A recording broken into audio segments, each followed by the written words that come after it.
Colorado Rockies had a press conference yesterday.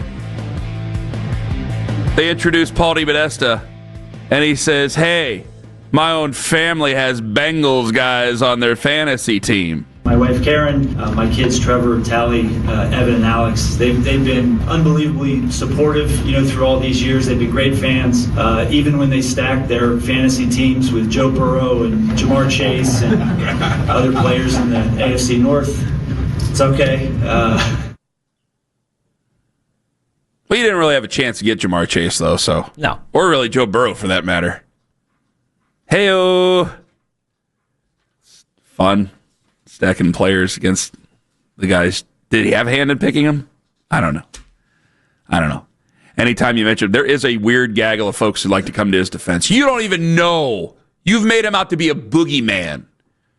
I'm like, no, that's the reason. I don't know what he's responsible for, and he's never really been able to explain what he's responsible for. So all I could do was wonder what he was responsible for. And since they were losing, and he's chief strategy officer, I imagine that the strategy wasn't very good. They had the most unique setup in the NFL. That's not just me saying it. That's people that cover the league say this was the most unique setup there was in the league. Certainly, and you did not see after 10 years how many teams copied that approach. Normally, it's a copycat league. How many teams around the league were like, you know what, we need to do that too?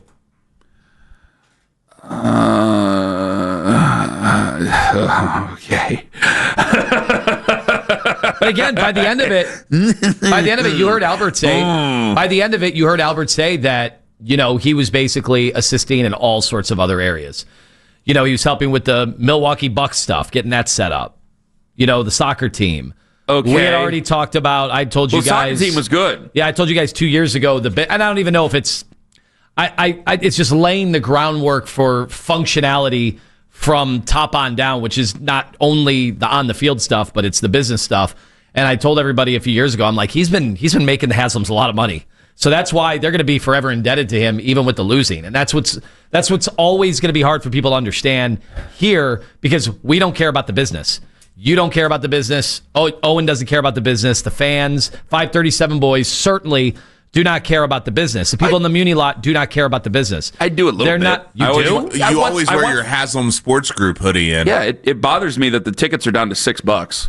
It bothers me. But it's not the fans' You're right. fault. I don't certainly. care about the Bucks at all, right, or the crew, or any of that stuff. Yeah, I don't care about that. The stuff that he's talking about. That's what bothers me.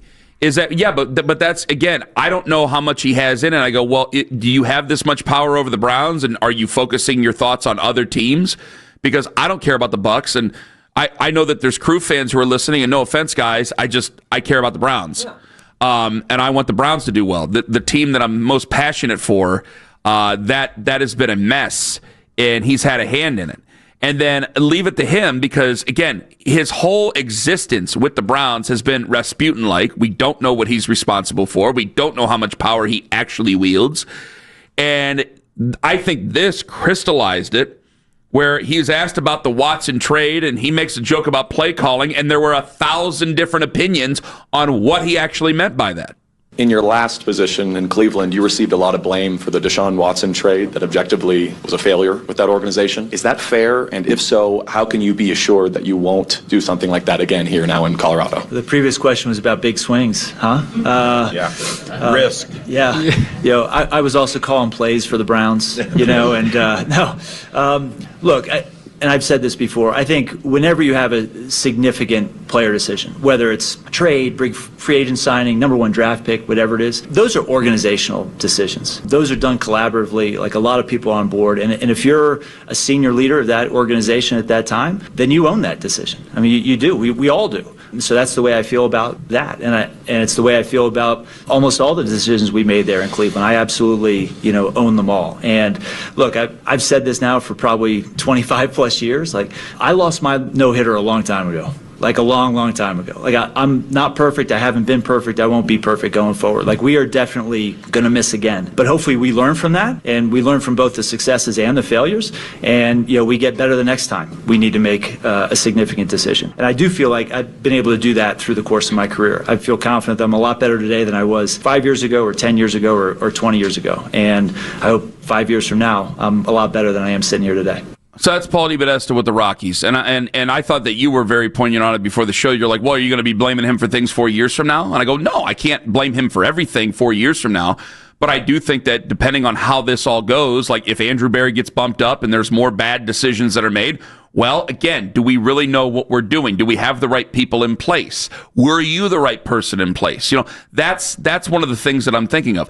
And it crystallizes there in that one answer, which I see it, and it just goes like wildfire all over the internet with Browns fans, and everybody else had a different opinion. Whether it was a shot at Kevin, whether he was taking a shot at Kevin, whether he was taking a shot at the ownership.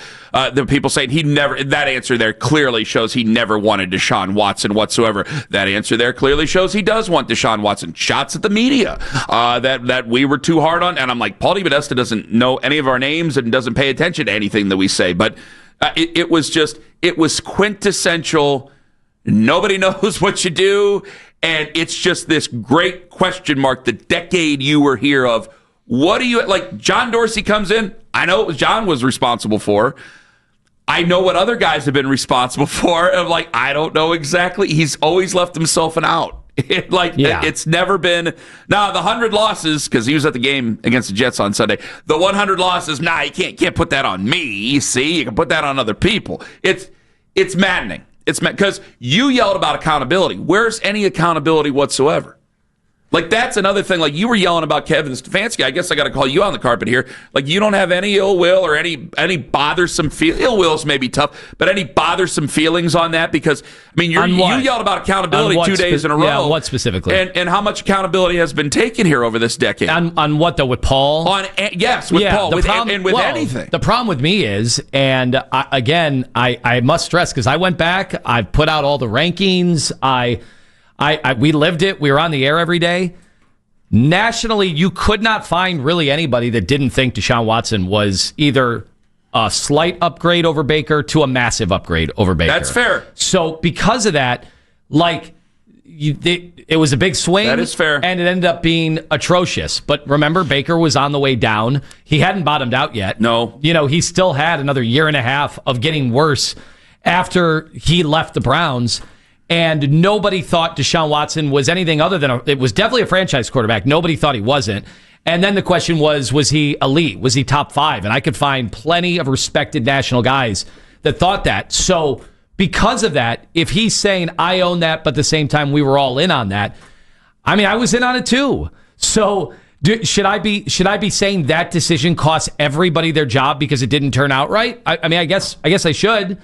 I guess that's fine, but they didn't. When you make a decision that strong, I think you go in knowing it might cost you your job. Well, that's true. That's true. But you got to remember, it was not a controversial decision outside of Cleveland. In Cleveland, it was controversial because Baker had built up this fan base. Are you talking football-wise, or are you talking... Yes. Okay, because if you leave it to just football, then yeah, you're right. Yes. But everything else, there were plenty... I mean, there were people having... very big conversation. I mean, Kyle Brandt was as upset as anybody on NFL Network. But nobody, again, didn't think.